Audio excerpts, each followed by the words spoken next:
Let me begin with this. Today on Eric Scott Talks a Lot, it's another episode of Donuts to Depression. Fuck the Grinch, I stole Christmas.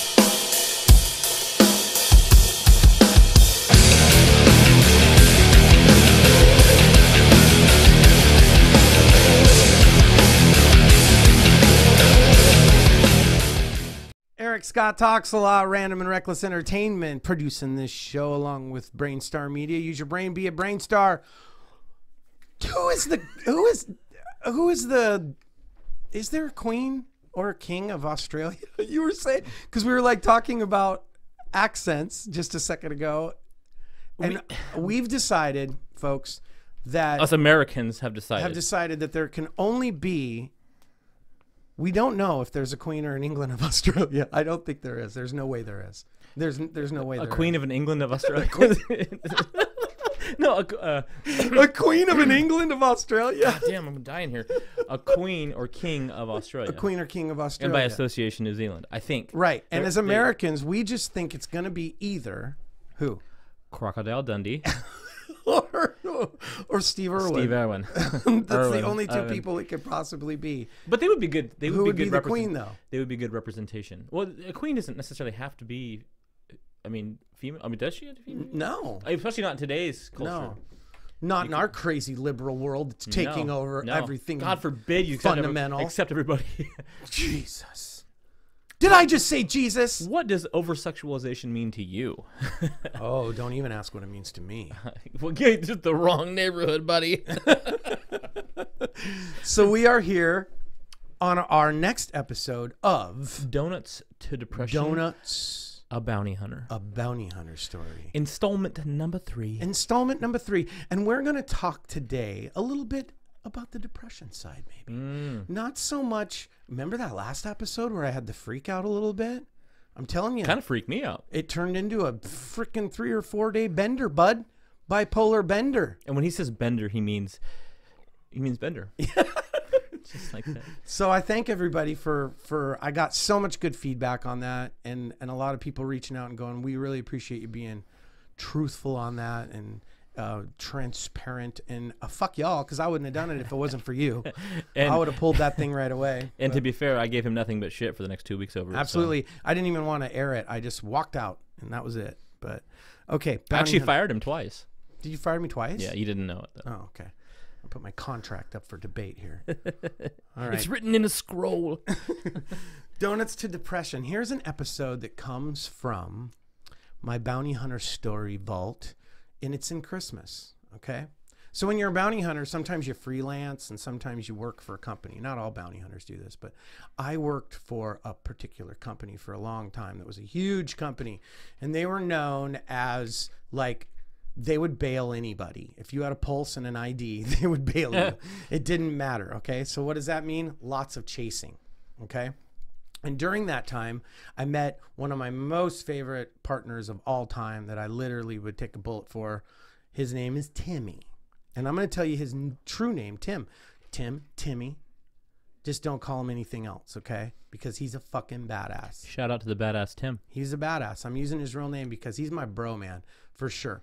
He grew up in a hard area in California. I can't remember where that was. And then he ended up serving and going overseas and having some crazy shit done to him. He's definitely a badass then. He is a bona fide fucking badass. Here's how badass he is. Driving down the road, 3 o'clock in the morning, I start to swerve off the road. He's dead fucking asleep. He won't skip a snore. And he just goes, "You're driving off the road." And I wake up off the road, and I wait and I look at him, and he's just asleep. It reminds me of somebody we know. Yeah. Yeah. Oh, Mr. Sparhawk. Mr. Sparhawk. Mr. Sparhawk. I can drive just fine. Yeah.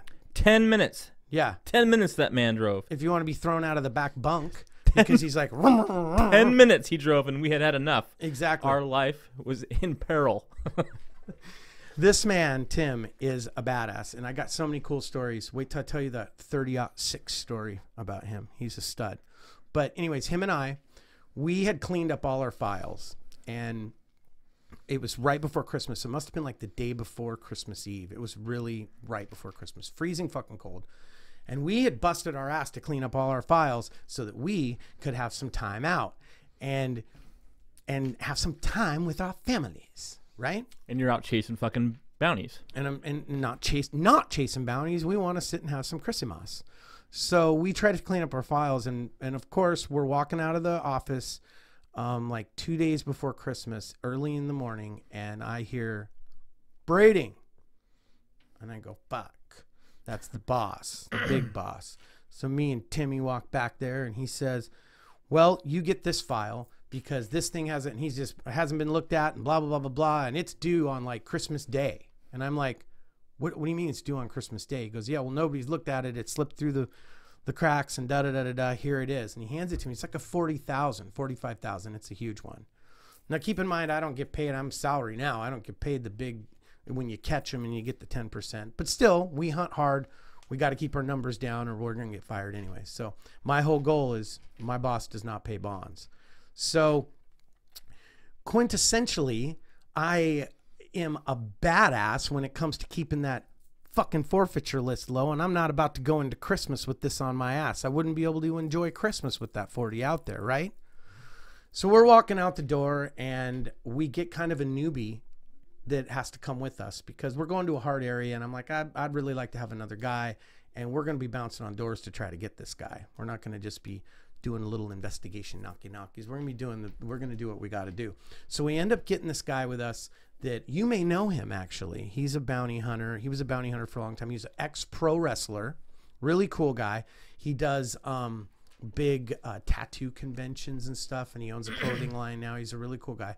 Do you remember those shows we did, like for those? What was the guy that hooked us up out there in Shelton? Yep, out in Shelton. Nice, We did all those tattoo conventions. Really nice guy. Those are cool events. Yeah, those were cool.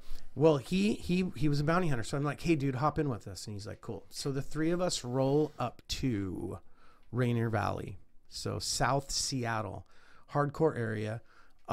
It's funny too when people say, "Oh, hardcore Seattle." We're not talking Philadelphia or Washington D.C. or Detroit. We're talking Seattle. Times change, man. Times change. I know, but still, people that are so hardcore in Seattle. I mean, Tacoma now versus Tacoma 25 years ago. Yeah, the heaviest place in Seattle though is like Shangri-La in Philly. Anyways, fucking Starbucks there literally is Starbucks. Bad example. Exactly. So we cruise up there, and this particular guy, it's a 45,000. I can't remember the charge. It's a felony. And his girlfriend signed it. Now his girlfriend, he has 2 kids with, okay? And we're searching all around trying to find where exactly his wife, or it's not his wife, his ex-girlfriend is, or his baby mom is at. Takes us a while to find her, about half the day, but we finally find her. And we knock on the door. She answers the door, and she's like, he's a fucking piece of shit. He's been ignoring me. I knew this was happening. There were a couple calls, but I didn't pay attention, da-da-da-da. And I'm basically like, hey, we got to get him into jail now, because now we can't even set a quash date. So what a quash is if you just show up, I can call the court, get you to show up to court, and set you up a new date to quash that warrant. Not squash. Everybody says squash. It's not squash. Just take out the S. Just take out the S. Just take out the S. To quash that warrant to get you a new date. But at this point, he's got to go into jail because there's no time. He's waited too long. Okay? So I'm basically like, the bad part is he's got to go in. We spend about an hour trying to get him on the phone. We can't get him on the phone. We're calling this person. Now, keep in mind, his mother is living there too. So it's his baby mama, his 2 kids, and his mom who's in a wheelchair. Okay? Sounds like a recipe for... I get him on the phone, and he's like, no, I'm just waiting until after Christmas. And I go, if you wait till after Christmas, I got to pay 40 G's. And he goes, no, I'm not coming in till after Christmas. That's it. That's it. I'm not doing it. I cannot get him to turn. Well, there's this thing that we had back in the old days, and it was very controversial. It was called a GPA. I don't think very many people use it now, but there was a period of time when we were trying to battle this company called Aladdin. So Aladdin... Shouldn't say that. Yeah, right? Aladdin is this big, huge bail company that comes in and doesn't require collateral because they're so huge, and you can't compete with them, because if I call you and say, hey, I need a bail, and I say you got to put your car down, and Aladdin says, no, you don't, which one are you going to pick, right? So a lot of bondsmen started using this thing called a GPA, and what the GPA is it was a release of interest on your whole being. So I could take your fucking shoes. Okay, so we had a lawyer write up a thing that basically said thing to do. anything you own, I can take if this guy skips bail. Okay, and they had all signed this GPA. Well, I used to use this, but not like literally. I would use it to go, I'm gonna take everything if you don't fucking get here. So I start saying that to him. I'm gonna take the shoes off the feet. I'm gonna take the cars. I'm gonna take everything unless you're not gonna have a Christmas.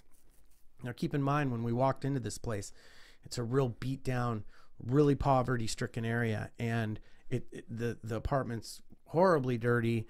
Looks like the power's been turned off. Kids are running around in the middle of winter with diapers on that have been on for days. It's a pretty bad situation. It's a rough situation. So I basically go, this is what I'm going to do. If you don't get back here, he agrees to come. We wait about 15-20 minutes. He's supposed to be there in 3 minutes, and then I call him. He's going to be there in an hour. We wait for an hour. He says it's going to be 2 hours. We play that game with him. Finally, I get him on the phone late that night, and I say, in the morning, I'm going to go buy a Ryder truck, and I'm going to show up here. And if you're not here, I'm going to take everything out of this fucking house. I'm going to take the car. I'm going to take your mom's wheelchair. Oh, is what I say, man. right? I go really hardcore. And he's like, fuck you. I'll be there. I'll fucking be there. I'm like, okay. We get there. He's not there. So we go. The next day, we go up the street. We get the Ryder truck. We fucking bring it back. Now, at this point, when I pull up with the Ryder truck, the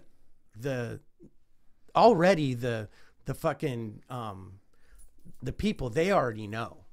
Like all the neighbors, they already know what's going on. And they've already talked to her, and she's like, it's the bounty hunters and all this stuff. So when I pull up with this Ryder truck, it causes, I can see the time, so don't worry about it. So it causes this big fucking brouhaha. And they gather around this Ryder truck as we get out of it. And by now, that usually causes like this, oh my God, they're going to take shit, and the guy will work with you, right? Well, now we're getting into like 3 o'clock the next day. Okay. And as that happens, it's getting colder and darker, and he still is not playing fucking ball. He's not showing up. He still keeps doing this one after another. And he knows the truck's there, right? He knows the truck's there. I've taken pictures of it and sent it to him. Like, I'm loading this truck up. So now I'm at You got his mom in there in a wheelchair in the back of the truck. Yeah. So now I'm at the point where I'm like, okay, guys, we're going to load the truck. And I called 2 other employees that were close by. They come over, and once you start loading the truck, this is going to break his back, right? So we go in, and we start taking things out of the house and loading up the truck. Okay. The kids are screaming. Mom is crying. The wife is beside herself. He's on the phone listening to it. And he's like, I'm on my way. I'm on my way. And I'm go, okay, I'll stop loading. I stop loading. You've got 20 minutes to be here. He goes, I can be there in 10. He doesn't come for an hour. I start loading again. Load it, load it, load it, load it, load it, load it. Finally, he goes dead silence. I load the whole truck up, Randy. The whole fucking truck up. And the pro wrestler guy I'm telling you about that has the sweetest heart, his heart is breaking. I gotta tell you, that's kind of fucked. It was horrible. And everybody, like even like my buddy Tim, he's the kind of guy who's like, just call me when the gun needs to be pulled out. I'm not a negotiator. So he don't give a shit. You know what I mean? Probably sleeping. But he's sleeping, right? He's just waiting for it all to go down. But the other guy that was working with us was just having an absolutely difficult time. He's like, I don't think I can be part of this. And inside my soul, I'm just trying to make a company decision. You know what I mean? You're fighting the demons too. Oh, I'm fighting them hard. I'm fighting them real hard. Well, what happens is he he basically, so hard to take. So we're loading this thing up, and I remember like going in and grabbing things that would never cost. It's not going to make us any money, like old rundown dressers. But I'm like, take every toy, take everything. because I'm just trying to get Trying to this prove guy. a point, but it's He will not more come. So fucked. here comes the cops. Okay, cops pull up, 2 or 3, because now the neighbors have called. The cops pull up and say, "What the fuck's going on?" Somebody comes around the corner and gets me because I'm way in the back loading shit up. And I come out and see the cop. He goes, "So what? You're the lead officer?" And I go, "Yeah, I guess if that's what you want to call it." And he says, "What are we doing?" And I said, "I got this GPA." And he goes, "Yep, I seen him." And he turns to the lady and goes, "Honey, he can take the gum out of your mouth. There's nothing I can do." So now the GPA is completely enforced. You got law enforcement there. I mean, Right. yeah. I said, will you, he would never, back then we weren't really FaceTiming that much. So we were just talking, but I get him on the phone. And he wasn't getting on the phone with me at that point. But then I texted the cops were there, and she's obviously texting him that the cops are there, because then he calls me. He's like, "The cops are there, the cops are there." Cop gets on the phone and is like, "This guy is going to take everything unless you get here. You better fucking get here." You have no more cards to play, dude. He's like, "Okay, I'm on my way. I'm on my way." Of course, he doesn't show up. He doesn't show up. How could you do that though? I don't know, man. It gets to be like midnight. And now it's like, do I take her wheelchair? I mean, I know it sounds that bad. That's You know what I mean? Like, you're sit on the ground. I didn't take her wheelchair, but God, I thought about Took it. the fucking You know, wheels, I know. but not the wheelchair. Yeah, I took the wheels, but not the chair. That's so fucked, dude. So fucked up, you know. And I mean, still to this day, like, I could never do it now to this day. I don't know how I did it, but I did it. And we load everything up. Tim's like, "Cool, let's stop and get something to eat." And the other guy's like, "I'm not going to eat for years." He's fucking depressed. Right. So we drive, we go to leave, and we have one person driving the rig and then another person driving the truck that we just loaded. So he never actually ever showed up. Never after law enforcement, No. after you stripped the house, after you took his mom's wheelchair. Absolutely. he never shows up. The kids are crying. I'm trying to comfort them. It's horrible. So it just blew me away. So right when we're starting to drive away, I go to get in my car, and I'm shutting my door, and out of the corner of my eye, I see this little short, like looked like an Asian guy, and he kind of goes like this to me. He's probably in his late 30s, and I'm like, okay. So I walk over there, and he just hands me a note, and then walks off. And I'm like, okay. Nobody would operate. Nobody would or cooperate. Nobody would tell. Nobody would snitch. We'd hit everybody around in those days. You know, like, hey, well, just tell us where we're at. We'll put Yeah, this you got stuff in. eyes everywhere, man. Got eyes everywhere. Nobody will crack because this guy's a mean motherfucker. He supposedly shoots people, no problem. So, I get back in my car and I open it up, and I don't know why, but we're making the big guy, the guy that has the broken heart, drive the truck. We're going straight to the dump. Right. Me and Tim open it up, and all it says is he works at P.F. Chang's. That's all it says. Well, I mean, that's a good lead. You didn't And know I'm that like, before? No. You didn't even know he was employed? No, or he's something? I didn't even know he was employed. Okay. He's working at P.F. Chang's. And I'm like, well, there's about 1 million fucking P.F. Chang's in the world, right? I'd start with the one that was closest. By now I'm exhausted. We drive home. I didn't even, my wife at the time, we had just had a new baby. And so I got home, and I already had like a place set up, like where I could sleep when I needed to and not, not interrupt anybody. So I went, and I caught about an hour and a half of sleep. And at about 4 or 5 in the morning, I woke up to take a piss, and I was thinking about P.F. Chang's, and for some reason, like, the only P.F. Chang I could think of is the one in Westlake Center. It was just in my head. That wasn't my plan. Wasn't to just like go to that P.F. Chang's. It's just like, well, there's one there, and then So when I woke up the next morning, the first person I called when I look at the list of P.F. Chang's, I just said, oh, there's the Westlake Center one. I'll call that one first. I called that one. Manager, let's say his name's Dave or whatever. He answers. And he's like, yeah, he works here. The first fucking one, dude. Well, I mean, that's maybe just The first one.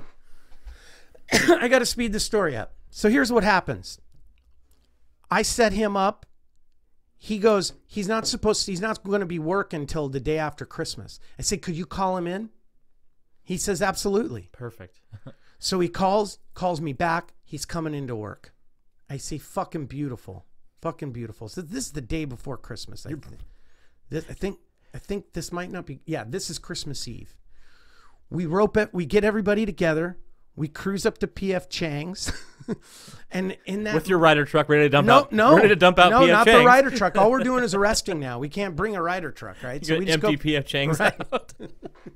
So we shoot up there. We go through the back hallways of that fucking, because that Westlake Center is huge. We park in the middle of the city right there, and we go up through the top, and he lets us in the back door, and I come through the back, and there he is in the dish pit, and I turn around, I go, you fucker, why you make me do all this shit? And he looks at me, and I go, yeah, it's me, and he goes, fuck. Dude, I can't get over the fact that how do you not? And you know what I did? How do you know what I did? And you can throw me in jail for it. I reached over and grabbed the squirter and in his face, dude. Just because I wanted to shoot him with something. You didn't have a taser. I didn't have a taser or anything. So I put him in cuffs, okay? And we bring him down. We get him in the jail. We put him in the jail. He had stolen phones. He had stolen his girlfriend's phone, so I took the phone back from her. I call her and say, I got him. She's like, oh my God, do I get my stuff back? I said, yeah, you get your stuff back. I promise you. By the time we got him in the jail, it was a city. It was in Seattle, so it took a while. It was just, I think it was at Kent in the big jail. Regional Justice Center is where we had to take him. We get him in there, all that stuff. The next day, Tim and I are going to try to get them stuff back on Christmas morning because we want to get them their furniture and shit back. No shit. And we go to stop to Fred Meyer to get some food or something, and I just get a wild hair up my ass. And I walk up to it's like 6 in the morning. The Fred Meyer just opened. And it was, it had to be Christmas Day. Or it might have been the day before, but I really think it was Christmas Day. And I talked to the manager, whoever is in charge, and I'm like, this is where it is. I showed him my badge. This is what's happened. You guys be willing to donate a tree and shit? They didn't have a tree or nothing. This fucking Fred Meyer in Lacey donated lights, trees, fucking toys. I mean, these guys donated. I think I might have put in like $300 or $400 of my own money. You know what I mean?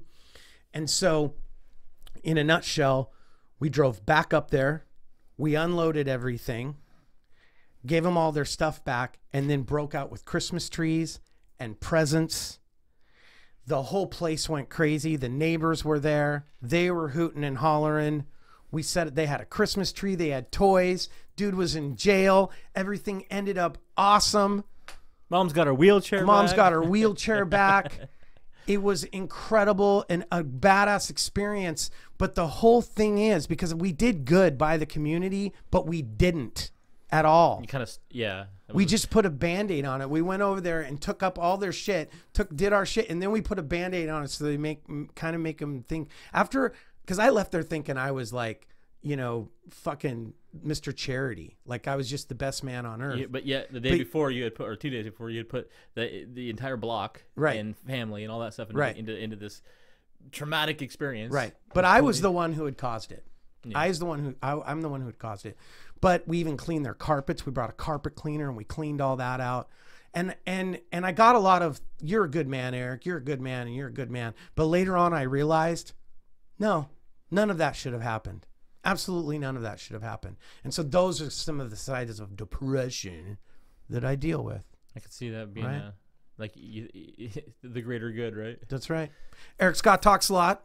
Random and Reckless Entertainment brings you this, along with Brainstar Media. Use your brain, breathe Brainstar. And that was another story from the vault of We Gotta Catch People. Donuts to depression. Donuts to depression. Did it fill you up? Yeah, you know, it's sad. You know, you had to go through that. You think about like that guy would have, like, at what point, you know, for me, I'd have been like, okay, I'm dealing with your ex-girl and your kid. I'd have been in the driveway. It blew me away. Like, that's the whole point of the story. Like, days went by, he didn't give a shit. And when that there's no and when we there. found the phones, he'd been talking to other girls and doing all other stuff. Yeah. And we found out later that he was literally like behind the fence. Oh, at a girlfriend's house that was like just watching this all go down. Oh, great. Yeah, he's a real piece of shit. Yep. That's great. Yep. All right, man. Till next time, we'll give you another one. I got a lot of them. Peace. All right, brother. Bye.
Today on Eric Scott Talks a Lot.